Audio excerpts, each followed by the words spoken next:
In a recent interview, Kamala Harris said that she's not done, basically hinting she might run for president in 2028. Now, let's be honest, she's lost a lot of popularity since 2024, and some polls even say that Dwayne "The Rock" Johnson has a better shot at winning than she does. But you know, it's politics and anything can happen. The mood changes, policies flip, people forget, and the whole game resets every few years. So let's imagine that she actually wins in 2028 and talk about what her presidency might look like. But don't worry, we're not going to rehash her old 2024 platform. Oh no, we'll focus on what she would actually do differently this time and how it might play out in real life. So here's the plan.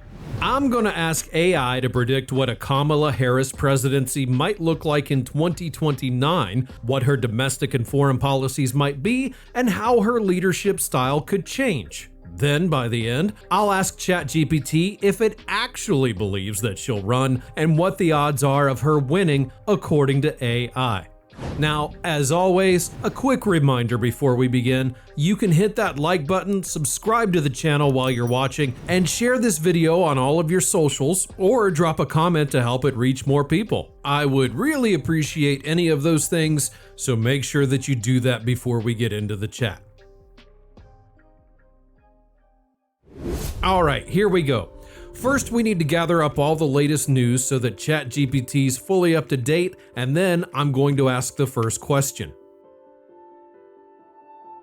And it's ready. Now it has to be clear, straightforward, unbiased, no sugarcoating, no fluff, none of that. Let's ask it to imagine it's the year 2029. Kamala Harris has just become president. What would her domestic policy look like, and what would she do differently this time? And here's the answer. If Kamala Harris became president in 2029, her domestic policy would probably look like a mix of realism and redemption. She'd know she blew her first shot in 2024 by being seen as too cautious, too scripted, and too tied to Biden. So this time, she'd swing harder, aiming to show she's her own person with sharper instincts. But she'd also know the political landscape's changed under Trump's second term. More nationalist, more skeptical of institutions, and much more divided. So she'd try to rebuild trust without losing the progressive base. Her focus would likely turn to three things: restoring federal balance after Trump's aggressive executive use, rebuilding the middle class, and cleaning up what she'd call Trump-era corrosion, meaning environmental rollbacks, weakened unions, and cuts to social programs. Expect a push for expanded healthcare subsidies, stronger labor protections, and maybe a modernized version of the Affordable Care Act, something more market-friendly but still progressive. On immigration, she'd probably tighten some controls quietly while publicly preaching compassion. She learned in 2024 that being too open borders friendly cost her moderate voters. She'd talk tough about border security, but make paths to legal residency smoother, a political middle road meant to satisfy no one completely, but to calm the chaos. Crime and policing would be tricky for her. Harris has baggage from her days as a prosecutor, tough on crime when it was unpopular, too lenient when the public swung back the other way. She'd likely push federal grants for police reform and tech-driven oversight while stressing community safety over defund the police. She'd try to sound practical, not ideological. Economically, Harris would probably go populist light. She'd roll back Trump's tariffs but still push for Made in America incentives, tax credits for green manufacturing, and maybe even government-backed childcare as part of a broader family affordability agenda. She'd talk about fairness more than growth, a shift from Biden's Build Back Better vibe to something like give everyone a real shot. What would really change from 2024 is her tone. She'd drop the polished talking points and show more grit, because that's the only way she'd survive politically in post-Trump America. Still, Harris would walk a tightrope, trying to prove progressivism can coexist with law and order, ambition can meet humility, and America can reset without falling apart again. Whether she'd pull that off, that's another story. Alright, okay, not too bad, but honestly, I think most of you would be so fed up with Trump by 2028 that pretty much anybody from the Democratic Party would feel like a blessing, right?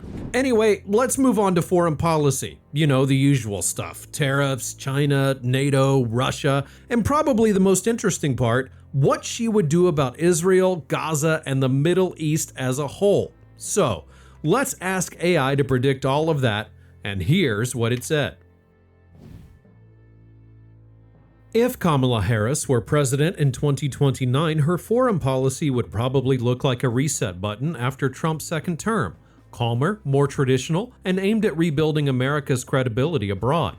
She'd make it clear from day one that the America alone era is over, but she wouldn't just rewind to the old Obama-style globalism either. She'd try to project strength without the chaos, diplomacy without the naivety. Her first big move would likely be mending ties with Europe. After 4 more years of Trump attacking NATO and cozying up to populist leaders, Harris would step in as the adult in the room. She'd reaffirm America's defense commitments, but also push Europe to carry more of the load financially, just without the insults and threats. She'd want NATO to look like a partnership again, not a bill Trump keeps waving around.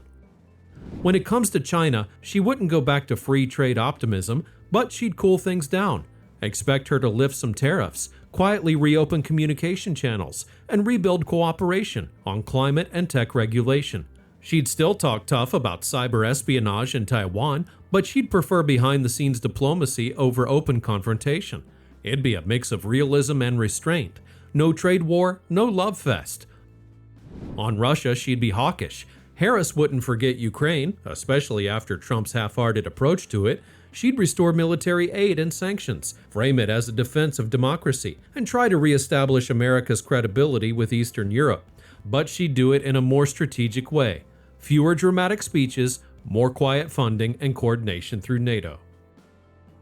The Middle East would be her toughest test. She got burned politically before for hesitating on Gaza and Israel, and she'd want to prove she's learned from that. So she'd back Israel publicly, but press harder in private for restraint and humanitarian corridors. She'd reintroduce aid to Palestinian civilians, trying to look both pro-Israel and humane. A near impossible balance, but she'd try anyway. Overall, Harris's foreign policy would be cautious but corrective. She'd focus on repairing alliances, restoring predictability, and showing that America can still lead without bullying. Critics would call it too soft, supporters would call it stability, but either way, her presidency abroad would be about cleaning up the mess, not making new ones. Well, alright, looks good, but do you guys think that she'd actually stay pro-Israel? Because honestly, it might be more profitable for her to just pull a 180, don't you think? Let me know your thoughts about it all in the comments down below. Alright, up next I'm gonna ask AI whether everything it predicted is even remotely possible in real life. I mean, basically, does ChatGPT even believe that Kamala Harris will actually run in 2028? And more importantly, what are the real chances of her winning that race?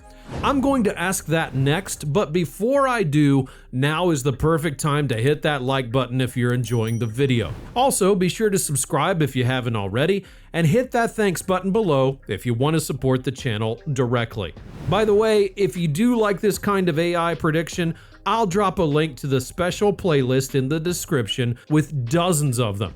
You're going to find predictions on what a Gavin Newsom or JD Vance presidency might look like, what AI thinks that Trump's next moves could be in 2026, the outcome of the 2026 midterms, and even who it thinks becomes the next president in 2028. There's literally hours of content that's waiting for you, so check it out when you get the chance. Alright, break's over, now let's get to the final question.